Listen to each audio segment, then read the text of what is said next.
मेरा नाम Jonathan Hall. I'm Associate Professor of Biology at Eastern Michigan University, USA. And I'm very excited to be back here in Rajasthan.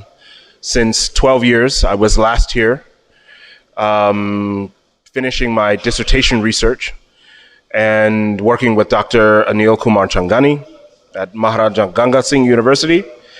And I've taken many lessons from this area, from work and wildlife, back to the USA. And I've returned to be in conversation with scholars and local people, young scholars, to learn more so that collectively we can affect positive change for ourselves and for wildlife. You come in India and MGS University. So what is the main motto of the workshop? The main motive of the workshop is to understand and pool our knowledge, collective knowledge together so that we can have more positive change for sustainability, wildlife, and the environment. Rajasthan is western area, it's many desert, it's semi-desert area. Mm. There are the many solar projects and renewable energies. Yes. What's the impact in our temperature? So what's your motto and what's your opinion on this? I think that, with every action that human beings have on the environment, there are potential benefits and potential costs. I think one of the concerns with solar installations in an already very hot environment is an increase in temperature. Also, the space that those installations take up. And so I think it's important for us to consider the consequences of the things that we do. For example, in the United States, wind power, wind turbines are being placed on the environment, but wind turbines have the potential to kill birds and other flying animals. And so we have to be aware of those consequences and weigh the trade-offs, the positives and negatives, as we are trying to reduce carbon emissions through renewable energy sources. In the United States, many projects in renewable energy and many projects on environmental. So what's the sharing with our India's projects and India's projects sharing with our Right. So what's the conversation between the two? Yeah.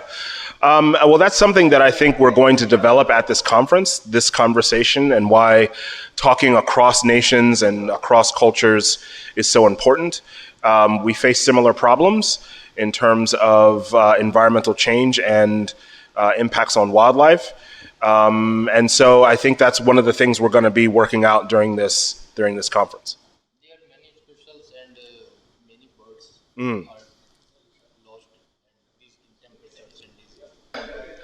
I think the first thing that we need to do as a nation is to give our young people full information, to teach them that there's no such thing as a 100% positive without some negative, to help them to understand those lessons so that they can make informed choices.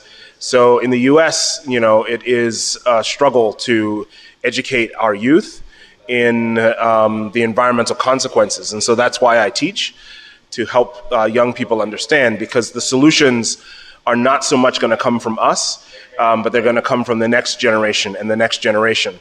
But we have to make sure that we educate them fully in order for them to make the best choices. Thank you.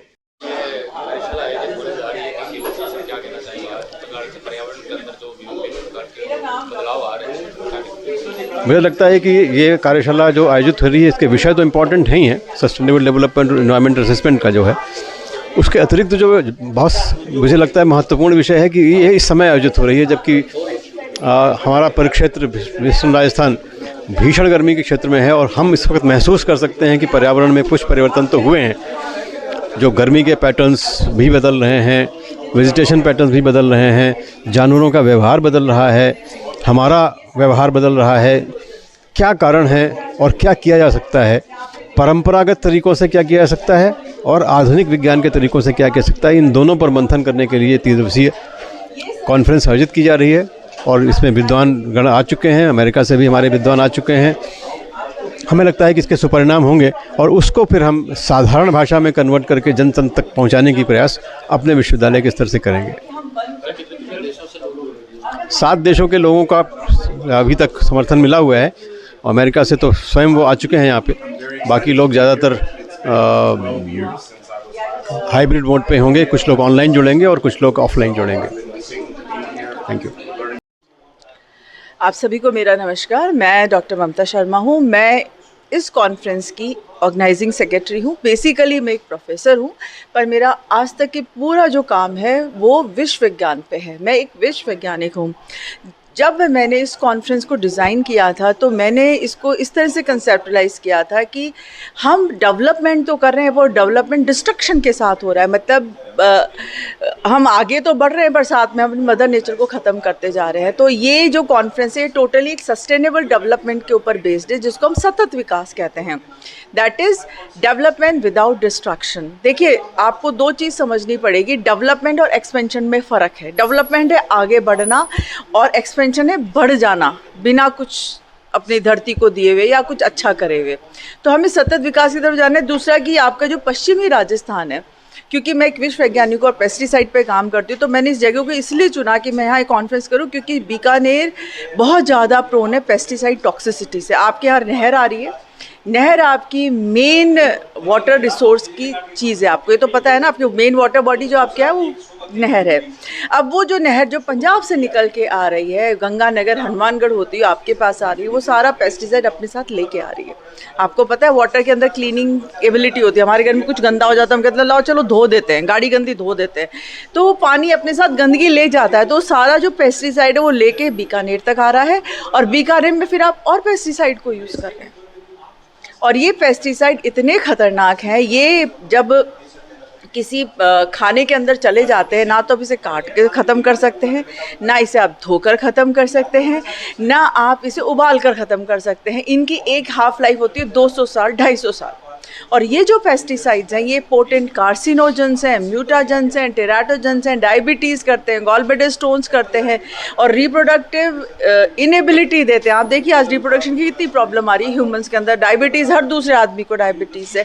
Cancer कैसे हो रहा है? जैसे जुकाम हो रहा है लोगों को। पहले आज से 20 साल पहले कहाँ थी ये बीमारियाँ? नहीं थी ना इतनी। तो इस चीज़ को सोचते हुए मैंने इस कॉन्फ्रेंस को कंसेप्टलाइज किया। इसमें हमने वैज्ञानिकों को जोड़ा, एजुकेशंस को जोड़ा, स्टूडेंट्स को जोड़ा, टीचर्स को जोड़ा, NGOs को जोड़ा, कॉर्पोरेट्स को जोड़ा, जिससे हम ये बात देखिए, अभी एक बहुत अच्छी बात उठ के आ रही थी कि क्या निकलेगा इस कॉन्फ्रेंस से। देखिए, हर व्यक्ति का एक काम होता है। हम लोग जो विश्व वैज्ञानिक है, हमारा काम है सरकार को ये बताना कि देखिए इतना पेस्टिसाइड आज बीकानेर के अंदर है। अब ये पॉलिसी मेकर्स को इसके ऊपर लॉ सूट करना है या इसके अंदर पॉलिसी बनानी है जिससे इन कीटनाशकों का उपयोग रुक सके। बहुत सी जो अंतर्राष्ट्रीय मीटिंग भी होती है, जैसे कि विदेश मंत्रालय की तरफ से जलवायु परिवर्तन, बिल्कुल उसके बाद में कोई बदलाव नहीं आता। देखिए, बदलाव बहुत जल्दी नहीं आएगा। पर्यावरण संरक्षण कोई ड्राइंग रूम टॉक नहीं है सर, ये है थिंक ग्लोबली वर्क लोकली। आपको पूरी दुनिया का सोचना है और अपने लेवल पे कुछ काम करना है। बिगाड़ने में सर 50-100 साल लगे तो सुधरने के लिए 50 साल तो दीजिए कम से कम। आप मुझे बताइए कि आपने पड़ोसी को भूखा मरते देख सकते हैं? आज अगर हम पेस्टिसाइड का उपयोग बंद कर दें तो आधी जनता भूखी मरेगी देश की। कौन चाहेगा ये? तो ये जो शिफ्टिंग है केमिकल से नेचुरल की तरफ, सर इसमें लगेगा समय। पर इस बीच में जो मुझे डर है, जिससे मैं डरती हूँ क्योंकि एक टॉक्सिकोलॉजिस्ट हूँ, हम बहुत कुछ खो देंगे।